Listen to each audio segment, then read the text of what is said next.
Hey everybody, welcome to Reading the Bible to Cats. It is Tuesday and I will post this on Thursday, but I said in last video I had dental work, so the left side of my face is like completely numb, so I'm sure I'm going to sound different and slur my words. So I'm just going to jump in and read Joshua 2. Okay. And there's Guster and Henry on their chairs. Okay, Joshua 2. Then Joshua son of Nun secretly sent 2 spies from Shittim. Go, look over the land, he said, especially Jericho.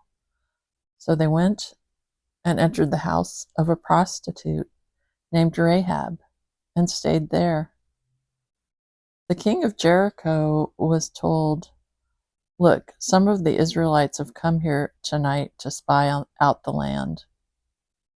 So the king of Jericho sent this message to Rahab. Bring out the men who came to you and entered your house, because they have come to spy out the whole land. But the woman had taken the 2 men and hidden them.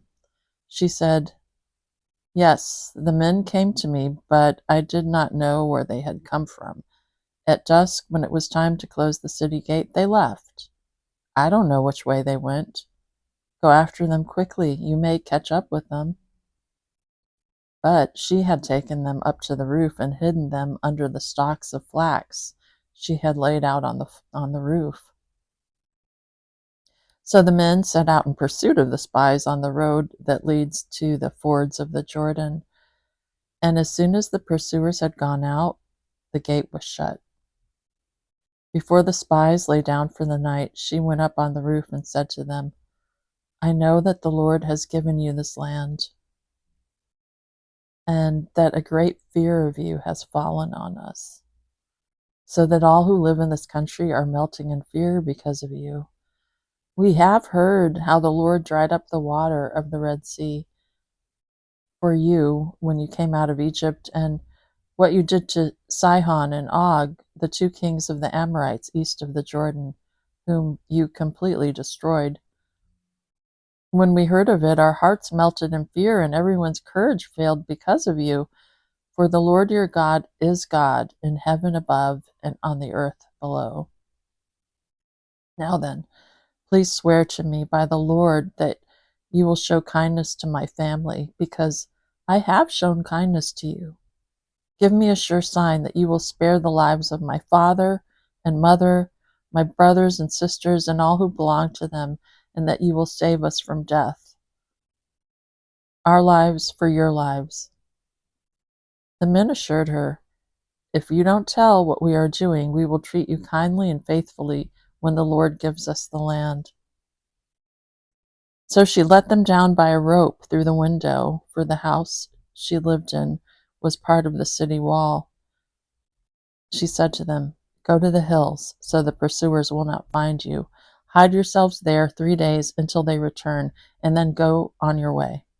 Now the men had said to her, this oath you made us swear will not be binding on us unless, when we enter the land, you have tied the scarlet cord in the window through which you let us down, and unless you have brought your father and mother, your brothers, and all your family into your house. If any of them go outside your house into the street, their blood will be on their own heads. We will not be responsible. As for those who are in the house with you, their blood will be on our head if a hand is laid on them. But if you tell what we are doing, we will be released from the oath you made us swear. Agreed, she replied. Let it be as you say. So she sent them away, and they departed, and she tied the scarlet cord in the window.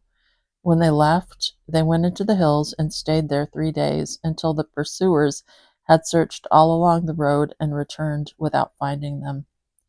Then the 2 men started back. They went down out of the hills, forded the river, and came to Joshua, son of Nun, and told him everything that had happened to them. They said to Joshua, the Lord has surely given the whole land into our hands. All the people are melting in fear because of us. Okay, everyone, that's the end of Joshua 2. Interesting because Rahab was a prostitute, but yet she had this incredible faith. And if I'm not mistaken, she's in the lineage of the Messiah, of Christ. So let me look that up real quick.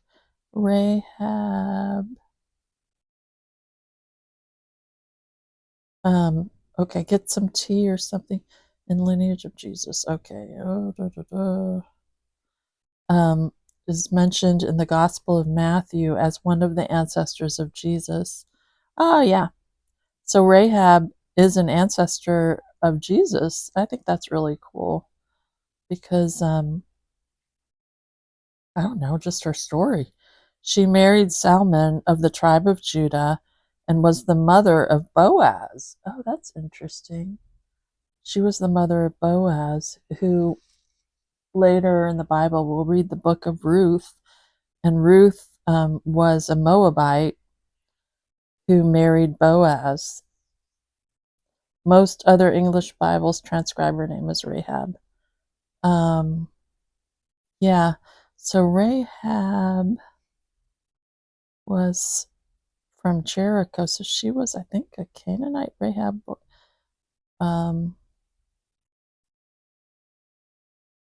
Let's see. Yeah, let's see if she was.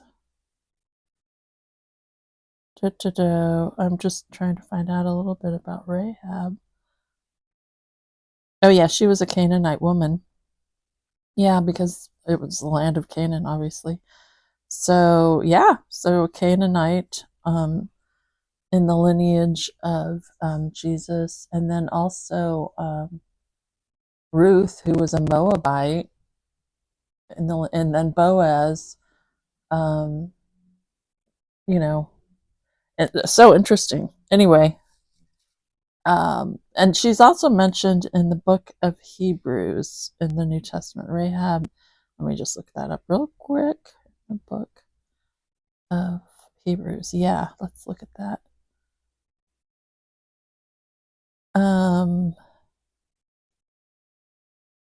Let's see.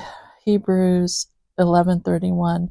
By faith, the prostitute Rahab, because she welcomed the spies, was not killed with those who were disobedient. Well, and then not only that, it is I who's speaking, not the Bible. She, I mean, she was in the lineage of an ancestor of the Messiah. Um, so encouraging, when Jesus walked the earth, he had dinner, with prostitutes and sinners, and they were drawn to him. And, we're drawn to the gospel and we're saved, just like Rahab. Anyway, I'll say a prayer now because this dental work is kind of hurting my mouth. Okay. Lord, thank you for the good news of the gospel. Just that by faith, any and all of us can come to you, whoever we are, wherever we're from, whatever our past or history, and you will save us. Pray, Lord, for all who are listening, that you bless them in a special way today. And I pray also for courage in these troubled times, for a strengthening of faith, and for hope, and joy, and the beautiful fruit of your Spirit to unfold within us in new and welcome ways. Pray for the peace of Jerusalem and for the peace of Israel. Pray for all the brokenhearted and hurting, that you would continue to draw near to them and show them who you are. And I pray for that for myself too. Pray these things in Jesus' name. Amen. All right, everybody, look at the kitties. Henry is snoring. All right, I'll talk to you later. Bye.